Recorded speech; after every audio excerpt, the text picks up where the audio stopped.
இப்போ ரொம்ப ஹெல்தியான ரொம்ப டேஸ்டான ஓட்ஸ் ராகி ஊத்தாப்பம் செய்ய போறோம். இது உடம்புக்கு ரொம்ப நல்லது, வெயிட் லாஸ்க்கு ரொம்ப யூஸ்ஃபுல்லா இருக்கும். வாங்க எப்படி செய்யலாம்னு பார்ப்போம். சட்டி காஞ்சிருக்கு. இப்போ நம்ம ஒரு கப்பு ஓட்ஸ் எடுத்துருக்கோம். அதை லைட்டா வறுத்துக்குருவோம். இதை நம்ம ஸ்லோலே வச்சு ஒரு 5 நிமிஷம் இதை வறுத்து எடுத்துக்குருவோம். இதை நம்ம வறுத்தாச்சு. இப்போ இதை நம்ம ஆற வச்சு நம்ம மிக்சியில் போட்டு பவுடராக்கி கொண்டு வரேன்.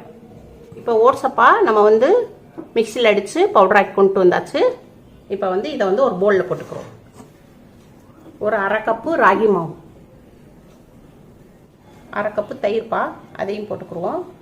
தேவையான அளவு பிங்க் சால்ட், கொஞ்சம் கொஞ்சமாக தண்ணி ஆட் பண்ணி கட்டி இல்லாமல் நல்லா கலந்துக்கோங்க. நல்லா தோசை மாவு பதத்துக்கு நம்ம கலந்து எடுத்துக்கிட்டாச்சுப்பா.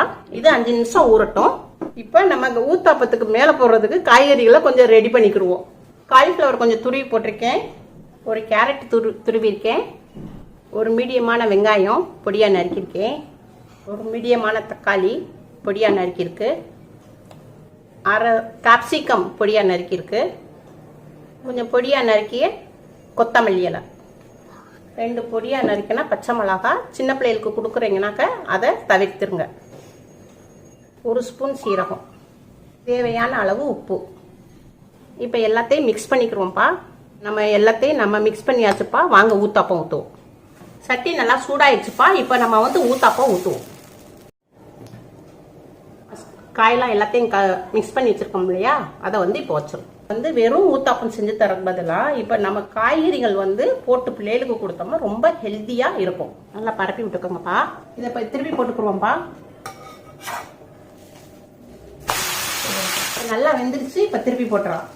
இப்போப்பா நம்ம டெய்லி அரிசி மாவு தோசை தான் சாப்பிட்டுட்டு இருக்கோம். பிள்ளைகளுக்கு டிஃப்ரெண்ட்டாக இப்படி செஞ்சு கொடுங்க. ரொம்ப ஹெல்த்தியாகவும் இருக்கும், ரொம்ப டேஸ்டாகவும் இருக்கும். வெயிட் லாஸ் பண்ணுறவங்களும் இதை நல்லா சாப்பிட்டுக்கலாம். அம்மாவுக்கு லைக் பண்ணுங்கள், ஷேர் பண்ணுங்கள், சப்ஸ்கிரைப் பண்ணுங்கள்.